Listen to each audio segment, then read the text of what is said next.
¿Qué tal, amigos de 6 a 9? Buenos días, ¿cómo están? Esta mañana nos acompaña para la entrevista política el ingeniero Carlos Tapia. Ustedes lo conocen porque nos visita con frecuencia. Y él, aparte de ser un atento observador de la escena política en general, en este caso, en el contexto de los nuevos elementos que aparecen con relación o que han aparecido con relación al caso Madre Mía, tiene mucho que decir porque ustedes saben que él no solamente es un conocedor del tema de todo lo que fue el fenómeno subversivo en la década del 80, la década del 90, sino fue una persona cercana a Ollanta Humala durante los dos procesos electorales en los que participó, el del 2006 y el del 2011. ¿Cómo está, ingeniero? ¿Qué tal? Feliz día. Feliz día también, igualmente, por Tú supuesto. sabes que el himno, arriba los pobres del mundo, de pie los esclavos sin pan, gritemos todos unidos, sí, que viva la Internacional. Es lo que se celebró en todo el mundo justamente el 1 de mayo. Muy bien, conocemos sí, la letra de la Internacional, por supuesto, la hemos escuchado con frecuencia.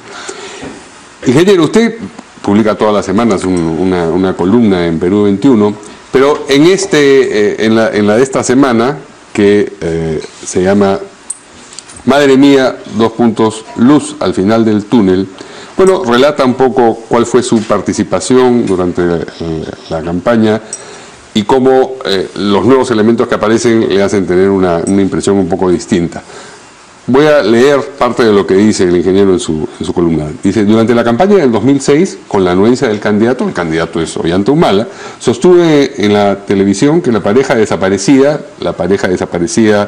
en Madre Mía, habría sido trasladada al BCS, que quiere decir Batallón Contrasubversivo 313, para ser interrogada por especialistas, lo pone entre comillas además.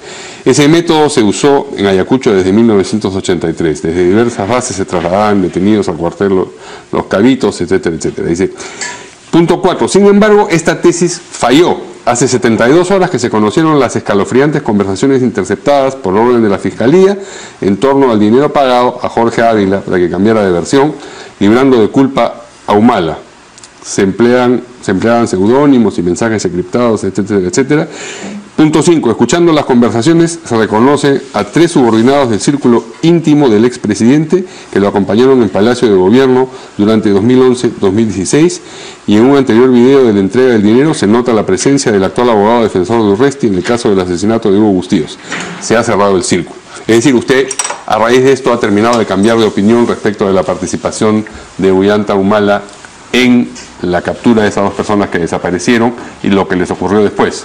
En lo de la captura no, porque lo que está en las grabaciones seguramente de los programas de esa época, nosotros lo que señalábamos es que había sido detenida las dos ahora conocidas víctimas. Por un batallón. En la base de Madre Mía, sí, con Ollanta habían sido detenidos, pero por ser la señora una dirigente regional de Sendero, una base contrasubversiva como la de Ollanta, que tenía 80 hombres, 3 patrullas, no tenía Estado Mayor, o sea, no tenía un cuerpo de inteligencia. Estaba por encima de su cabeza, digamos, al nivel de la persona detenida. Entonces, cuando sucedía eso, se mandaba al batallón, no a la base, donde sí hay Estado Mayor y hay un equipo de inteligencia e interrogadores especiales. O sea, la tesis era: las capturaron y los mandaron. Y ya lo que les pasó allá no sería responsabilidad del capitán Carlos. Eso es a partir de la experiencia que nosotros tuvimos en la Comisión de la Verdad, cuando analizamos el caso de Ayacucho. Se descubrieron después 109 restos humanos en fosas comunes al interior del cuartel. Claro. Y cuando se hizo el análisis de ADN, muchos eran que habían sido detenidos en base, pues, claro, y que los mandaban allá, los interrogaban, los torturaban, los mataban y los desaparecían, ¿no es cierto? Y esa presumiblemente había sido la suerte también de estas dos personas. Yo consideraba, sí, era dirigente regional de la zona. El interrogatorio no era de una simple base, el interrogatorio tenía que haberse dado con personal especializado, sí, que tuviera una visión de toda la región, no del sitio donde estaba cumplida la base. Y ahora que conoce esta información, entonces llega a la conclusión de que nunca los mandaron, sino que en la misma base fueron... Por lo que, claro. Pero lógicamente, ya todo lo que ha sucedido y toda la información que está en la interceptación telefónica, es obvio pues que ya las cosas se aclaran, están, por eso digo, una luz al final del túnel, porque no solamente ya es en el caso de Capitán Carlos Ollantumala, que ha mentido, que ha sido responsable de todos los problemas de la coima, de los testigos, etcétera, sino también su relación con Capulina. Capulina es el mayor retiro abogado que defiende en el caso de Urresti, porque yo he sido, ¿cómo se llama?, testigo técnico de 3, 4 veces defendiendo a la víctima, y siempre me he encontrado con de la Cuba, que es Capulina, ¿no? Ahora dígame, tanto en el 2006 como en el 2011 hubo elementos durante el proceso que sugerían que pudiese haberse pagado a los testigos. Primero era llamativo que uno de los testigos cambiara su versión de pronto, ¿no es cierto? Y luego apareció en el 2011, pero referido al 2006, también este video donde al hijo del testigo le pagan en la puerta del Banco de la Nación. ¿Todo eso no lo hizo pensar a usted en ese momento que estaba mintiendo o que pudiera estar mintiendo Ollantumala? Ya, primero, en el caso 2000, primero, yo he sido su vocero en el año 2006. Sí. Apenas me invitan por ser miembro de la Comisión de la Verdad.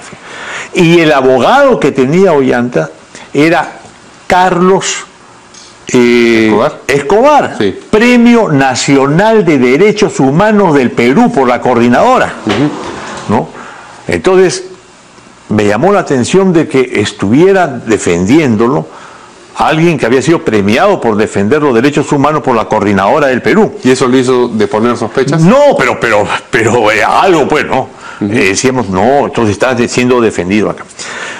Carlos Escobar es el abogado, el fiscal que acusa a Fernández Dávila en la matanza de Cayar en 1988 con Alan García. Y porque lo quieren amenazar de muerte, él pide asilo y se asila en Estados Unidos.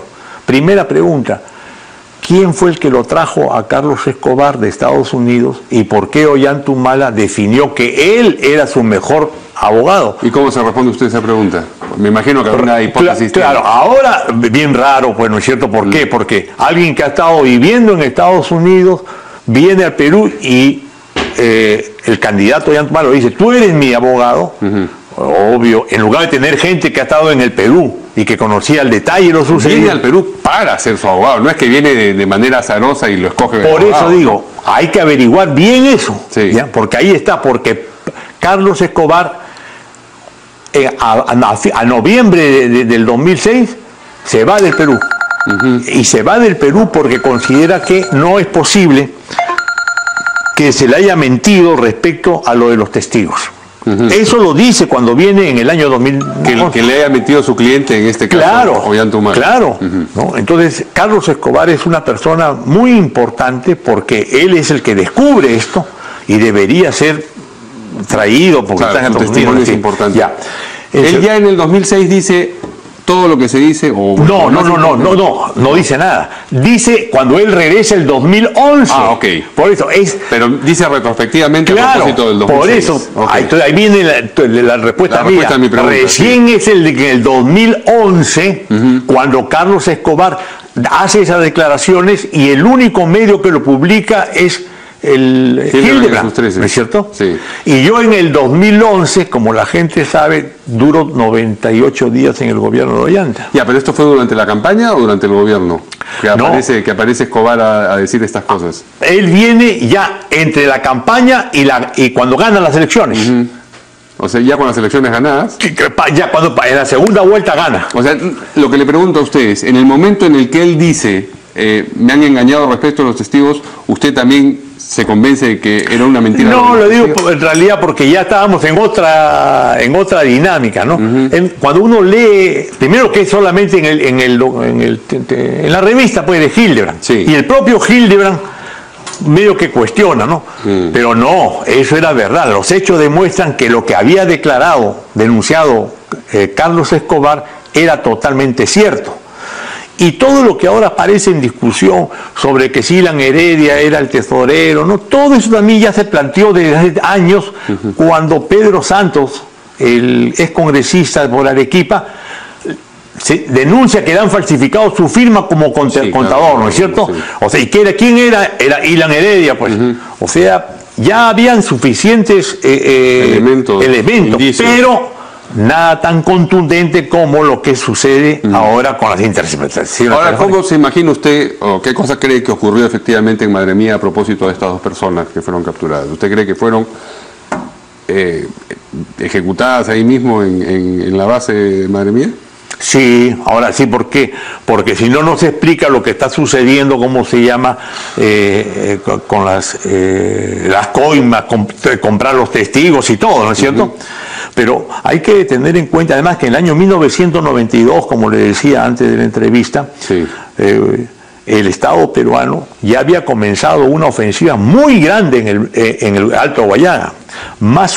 Solamente una operación, que es la operación Cuchara, mandan de Lima 600 comandos. Entonces, y los desaparecidos más o menos superaban el centenar. ¿Esto forma parte de la operación Cuchara? No, pero es el mismo año. O sea, es posterior a la operación Cuchara. Claro, pero es del 92, que es el año que culmina la ofensiva del Estado, que comienza el 89, 90, 91 y 92. Si uno ve la curva de muertos y desaparecidos en el Guayaga, es altísima en esos 3 años, ¿ya?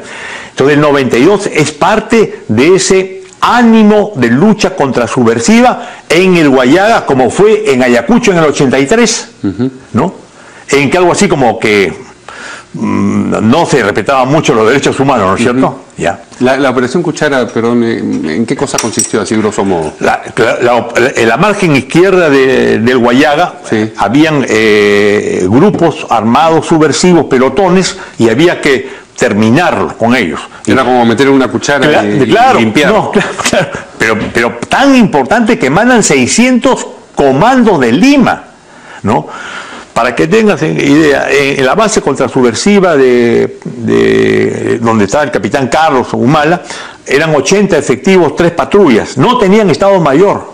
O sea, no tenían gente especializada en interrogatorio ni en inteligencia. En cambio, en el batallón contrasubversivo 303 de Tingo María, por ser un batallón más o menos 600 efectivos, sí tenía Estado Mayor y tenían, por lo tanto, G2, inteligencia y aparato interrogatorio. Por eso, la idea de que si era dirigente regional la señora que la mataron, para interrogarla tenían que mandarla pues al batallón. Entonces, habría procedido aún en contra de las formas como se producían en ese momento los interrogatorios. Se había tomado una, entre comillas, porque esto suena, digamos, elegante en este contexto, se había tomado una libertad el capitán Carlos con estos detenidos. O no era dirigente regional. O no eran dirigentes regionales. Pero en Careta salió una fotografía en el Guayaga con la cara descubierta y con su fusil, ¿no es cierto? Diciendo, si es parte de la señora Natividad armada de una compañía senderista, tiene que ser dirigente regional, ¿no? Pero todo eso ya pasa en realidad desde el punto de vista de la acción política y su repercusión a un segundo plano, porque fue candidato a la presidencia, fue presidente del Perú, engañó a todos los peruanos, ¿no es cierto?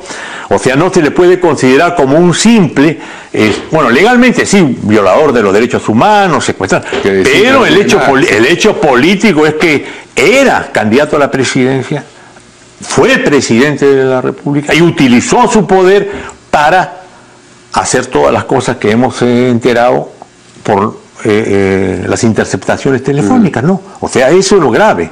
En términos políticos y en términos legales, yo creo que va a ser difícil que pueda superar este escollo, ¿no? Esto aparte de todos los otros problemas que conocemos a propósito del financiamiento y todo. Por eso ahí está Pedro Santos, pues, ¿no es cierto? Que modifican la firma, en fin. O sea, eso es. Ahora, en realidad cuando se dice, son los izquierdistas que estuvimos allí, es verdad, pues. Es verdad, y tenemos que reconocer que fue un error, ¿no es cierto? Porque, bueno, perdón, un error, pero por confiar demasiado, por creer de que se iban a hacer las reformas que se consideraban, ¿no? En el caso de mío fue lo de Conga, ¿no? ¿Cómo puede ser que maten a campesinos en Conga cuando el acuerdo era que no se podía matar a ningún protestatario, ¿no? Pero, ojo, pero la derecha también aplaudía cuando ya tienen al presidente del Banco Central de Reserva, Julio Velarde, y el ministro de Economía era el viceministro de Economía de Alan García, que es lo que impone la derecha para decir, por acá se va a ir, ¿no? En ese momento no había mucha crítica porque estaban contentos, ¿no es cierto? Y Segura fue el viceministro de Castilla.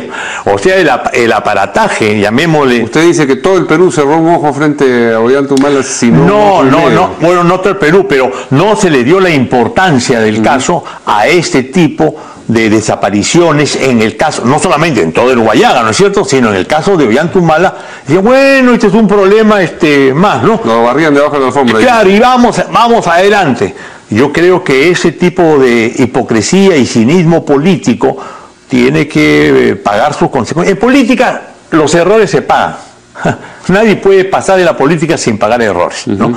En el caso de Ollanta, la cosa es más difícil todavía. No son errores políticos que va a pagar solamente, ¿no? Claro, pero es más difícil porque hay una parte legal, ¿no? Pero mira, es tan importante esto de la política y lo legal que, por ejemplo, con Fujimori, si Fujimori se hubiera quedado en el Japón, no hubiera pagado legalmente, pero sí hubiera pagado políticamente, ¿no es cierto? Sí, claro. En cambio, cuando está preso, Fujimori ha pagado legalmente, pero no ha pagado políticamente, ha cosechado políticamente.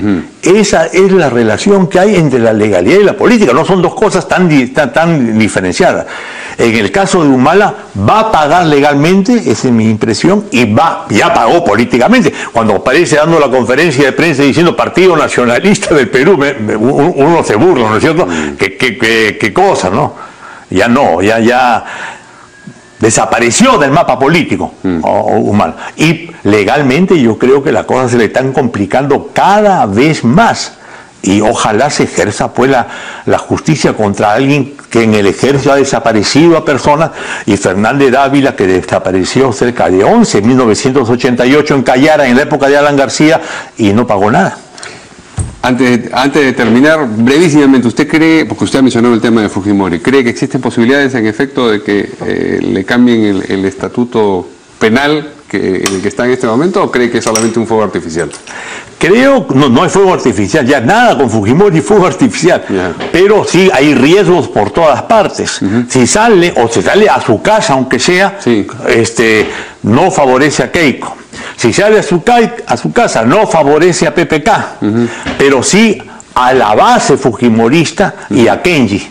Entonces la política peruana, después que ha terminado la guerra interna, todavía sigue teñida por las consecuencias de la guerra interna.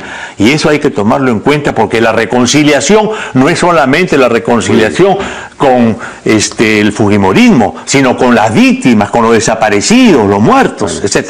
Bien, muchas gracias al ingeniero Carlos Tapia, y nosotros nos vemos mañana acá en el 6 a 9. Buenos días.